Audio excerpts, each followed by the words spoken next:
Hello, everyone. This is another Black Conservative. I am Ryan Bowling. Thank you all for joining me. What I want to talk about today is R&B singer R. Kelly being sentenced to 30 years in prison for the alleged sexual abuse of minors. Now, to some people, this may be a shock.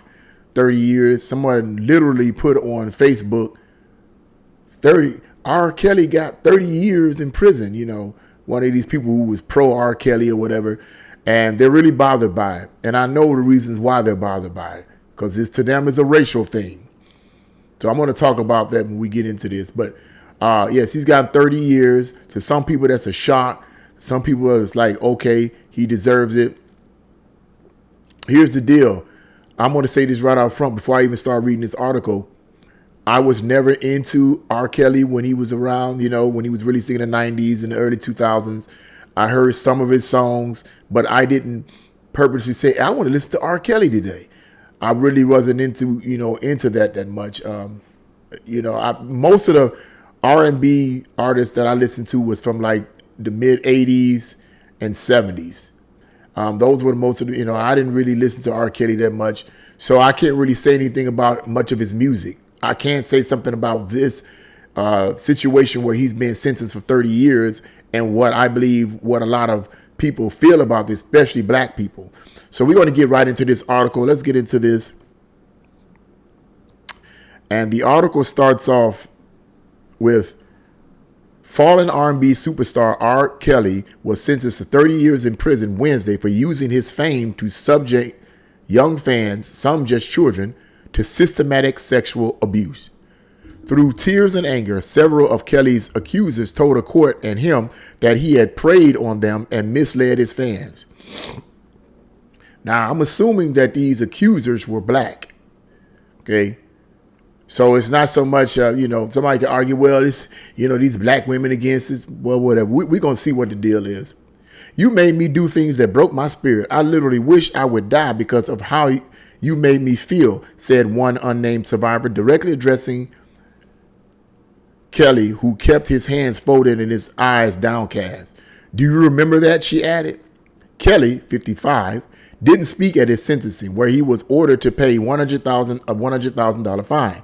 The Grammy-winning multi-platinum selling singer and songwriter was convicted last year of racketeering and sex trafficking at a trial that gave voice to accusers who had previously wondered if their stories were being ignored because they were black women. So this is when you get into the racial situation, because evidently R. Kelly had been accused ever since the 90s. And I'm going to get into that. The article is going to mention that later on. But these accusations have been going on for quite some time. And that being the case, this rejects the narrative that the system is trying to destroy black men's careers. That's what people have said to me. Well, they're just trying to destroy our system. The racial system is set up against black people, and they're just trying to destroy this man's career because he's black and he's successful. Really?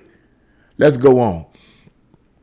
Although sex was certainly a weapon that you use, this is not a case about sex.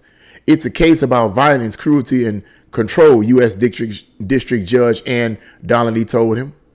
The sentence caps a slow motion fall for Kelly, who was adored by legions of fans and sold millions of albums even after, even after allegations about his abuse of young girls began circulating publicly in the 1990s. Now, these were allegations in the 1990s, and the allegations doesn't prove anything. But according to the statement of this article, he still was adored by legions of fans and sold millions of albums. So even if fans knew about these allegations, they didn't let them slow them down from they didn't let that slow them down from listening to this man's music and buying his albums. And that doesn't mean they need to, because it hasn't at the time, because it hadn't been proven. These were allegations. And it has been shown that people who were innocent were accused of crimes that were innocent, and and they got off. So it doesn't prove anything. But the point is, what I wanted to bring out right here was the fact that these allegations have been going on since the 90s. So the idea of the narrative being spun by some black people that they're just trying to destroy R. Kelly's career because he's black doesn't make sense. Because these allegations were going, that he was doing these type of things was going with young girls was going on since the 90s. So if the system controlled by white people was trying to destroy him, why did they wait so long to actually destroy his career? What were they doing, trying to do Trump charges against him? No. They would have wiped him out right then and there. Let's go on. Widespread outrage over Kelly's sexual misconduct didn't come until the Me Too reckoning reached a crescendo after the release of the docuseries Surviving R. Kelly. I didn't see that. Kelly's lawyers had argued he should get no more than 10 years. Now, here's the part that tripped me out. He should get no more than 10 years in prison because he had a traumatic childhood, quote, involving severe, prolonged childhood sexual abuse, poverty, and violence, end quote. Now, let me say something here. Let's assume that this is the case, that this really happened with R. Kelly, okay? What these lawyers sound like to me is they sound like a lot of these progressive liberal lawyers who say, okay, we're not going to, a person that clearly commits a crime as an adult, we're not going to try them. We're not going to give them any real time for their crimes. Why? Because we feel sorry for them because they had a bad past. And their bad past led them to the bad decisions that they make right now. The problem with that philosophy is not altogether true. Because you have people who had good past, they had good parents, a good upbringing, they had everything going for them, and they still ended up becoming serial killers or whatever.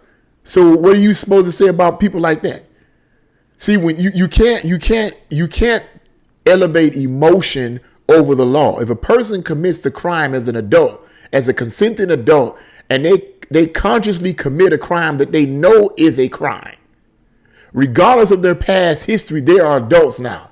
They know that what they're doing is wrong. In the 90s, I'm going to make the assumption that the man was an adult when he did these things, when he was fooling with these girls, that he was an adult. Let's assume he was, I don't know what his age, he's 55 now. So in the 90s, I'm 53 and he's 55. So in the 90s, he was in his 20s. So he was a consenting adult. He wasn't no baby. He was an adult. He knew that he was not a baby. Although some of these adults today in their 20s could be considered baby by the way they act. He wasn't a baby. He was fully cognitive of what he was doing. That being the case, whatever issues he had in the past, and I hate that happened. If that was the case, I feel bad for that. But whatever issues he had in the past does not justify wrongdoing in the present, the way I see it. Okay, let's go on. As an adult with, quote, literacy deficiencies, the star was, quote, repeatedly defrauded and financially abused, often by the people he paid to protect him, his lawyer said. In other words, they painted a picture of him being a victim. He was a victim of circumstances, extenuating circumstances, and people who took advantage of him. And that's what led him to fool around with these girls. Let's go on. You're going to be surprised at what this says. I got to read all this article. The hit maker is known for the work including 1996 hit I Believe I Can Fly. I've heard of that one. Pretty nice song. And the cult classic Trapped in the Closet, a multi-part tale of sexual betrayal and intrigue. Allegations that Kelly abused young girls began circulating publicly in the 1990s. He was sued in 1997 by a woman who alleged sexual battery and sexual harassment while she was a minor, and he later faced criminal child pornography charges related to a different girl in Chicago. A jury there acquitted him in 2008, and he settled the lawsuit. It gets darker. All the while, Kelly continued to sell millions of albums. The Brooklyn federal court jury convicted him after hearing that he used his entourage of managers and aides to meet girls and keep them obedient. This is shocking to me. An operation that prosecutors said amounted to a criminal enterprise, suggesting that he was involved in sex trafficking and humans in sex trafficking, or at least connected to it. Now that's really bad. The article goes on to say Kelly, born Robert Sylvester Kelly, used his, quote, fame, money, and popularity to systematically prey upon children and young women for his own sexual gratification, prosecutors wrote in a court filing early this month. Several accusers testified that Kelly subjected them to perverse and sadistic whims when they were underage. The accusers alleged they were ordered to sign non-disclosure forms and were subject to threats and punishments such as, get this now, violent spankings if they broke what one referred to as, quote, Rob's rules. Some said they believe the videotapes he shot of them having sex would be used against them if they exposed what was happening. According to testimony, Kelly gave several accusers herpes without disclosing he had an STD, coerced a teenage boy to join him for sex with a naked girl who emerged from underneath a boxing ring in his garage, and shot a shaming video that showed one victim shaming video that showed one victim, get this now, smearing feces on her face as punishment for breaking his rules. And I don't know if any of you ever seen the comedy sketch in Dave Chappelle when they showed him. I know that's it, but that was hilarious.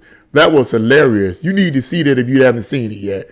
Back in, I think, in the early 2000s, whatever, Dave Chappelle sitting up here, he's acting like R. Kelly, and they're singing, and they take chocolate and pour it all over the woman's face, and it is so funny. It was gut-bustingly funny. But anyway, article goes on to say, Kelly had denied any wrongdoing. He didn't testify at his trial, but his then lawyers portrayed his accusers as girlfriends and groupies who weren't forced to do anything against their will and stayed with him because they enjoyed the perks of his lifestyle.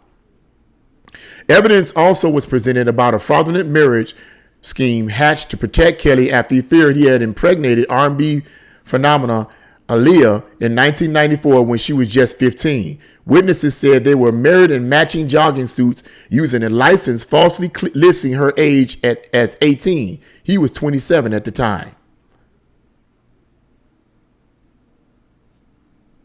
I'm going to skip stuff. It says, Kelly has been jailed without bail since 2019. He's still facing child pornography and obstruction of justice charges in Chicago, where a trial is scheduled to begin August 15th. And that's the end of that article there. You can read the rest of that article on your own free time.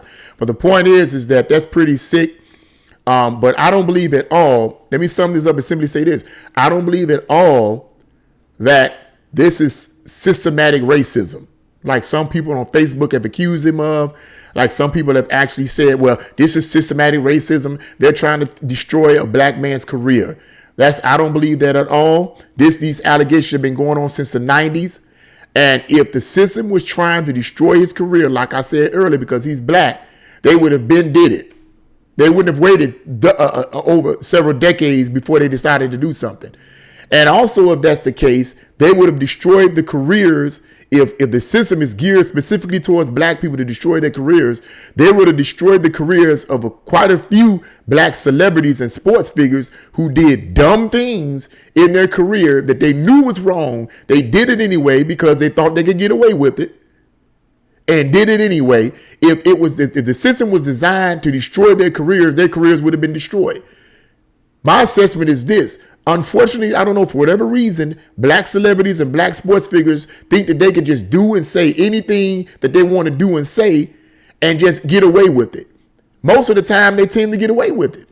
Or I wouldn't say get away with it, but because they're so talented, their talent seems to be elevated over the crimes they committed. R. Kelly could be said to be one of them. He's been doing these things. He's been accused of these things since the 1990s. So I don't believe this is a racial issue at all. You get what you reap what you sow.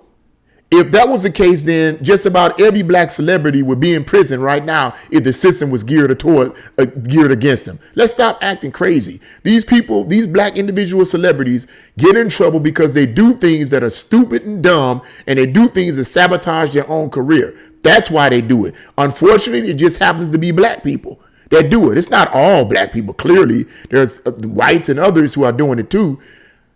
But it seems disproportionately to be with black people that disproportionately do and say these celebrities, black celebrities and black sports figures do and say dumb things that mess up their career, and then it's spewed all over mainstream news. And then you got black people saying, oh, the system is against them. No, it's the choices you make. When you make foolish choices, you suffer the consequences. That's what I believe. What do you guys think? Leave your comments in the comment section below. Like, share, and subscribe to this video. God bless you all, and see you again on another Black Conservative.